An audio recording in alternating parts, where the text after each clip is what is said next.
Joel, we're talking websites today. Yay. This is one of my favorite topics. Does not. Does my website really matter?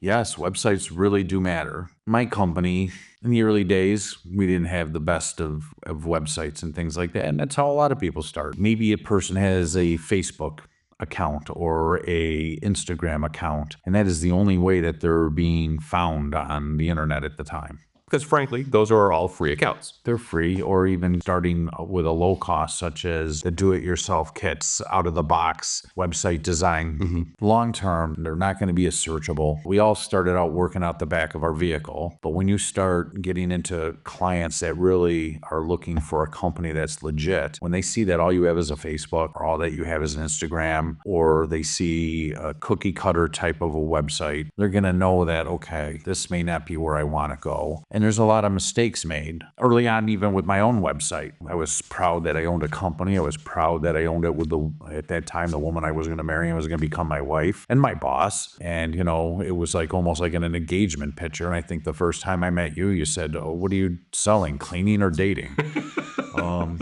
So our pictures matter. They do. And I didn't realize it at the time. I was just proud that, hey, this is the person I'm going to be working with. And hey, this is us. So it's important. And other things I've learned from you over the course of time also, I see a lot of people that pull pictures off the internet. Oh, that's dangerous. It's very dangerous, and it becomes even more dangerous. These bigger companies are watching.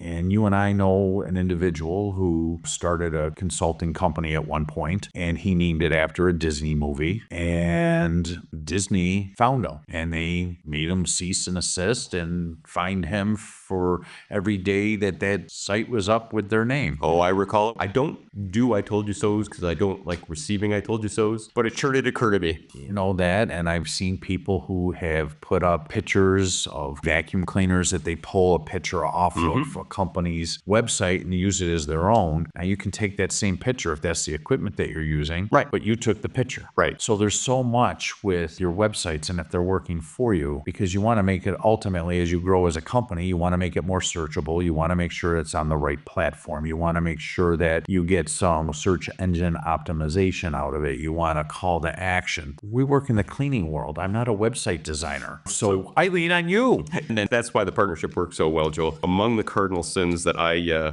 routinely see, there's no shame in starting with free accounts. A lot of companies start there. They'll start with a Facebook page. They'll start with an Instagram account. Again, those things cost nothing. But even buried inside a Facebook account is a link to a website, is a link to email. You can insert telephone information. I've seen companies that previously had websites, had them linked to the Facebook page. By the way, every company who's operating successfully now should also have those social media accounts. When you transition from that, or if you are able to start with an honest-to-God website, link to those, but they've had just the Facebook account because they discontinued their website. Well, guess what? They've still left the website link in the Facebook account. I realize it's a very small piece, but when your prospect goes there and says, oh, there's a website, and they click on it, and there's nothing there.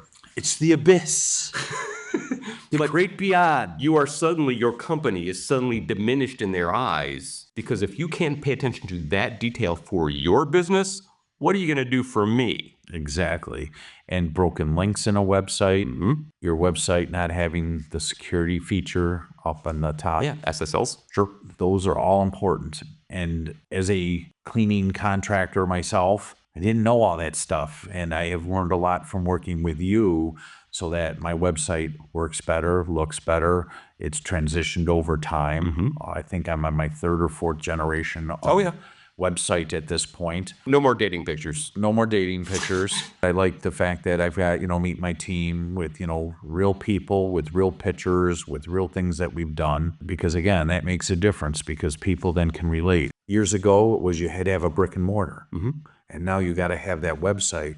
So people want to have that warm fuzzy and see that you actually have a website. It validates who you are and who your company is. Correct. And there's no shame in the early days when you're out grinding and don't have any accounts, working out of the back of your car. Did it myself. And I did it for a long time until I was able to legitimize myself and get into an office about 2.5, 3 years after I started the company. But I had a real website before I got into the office.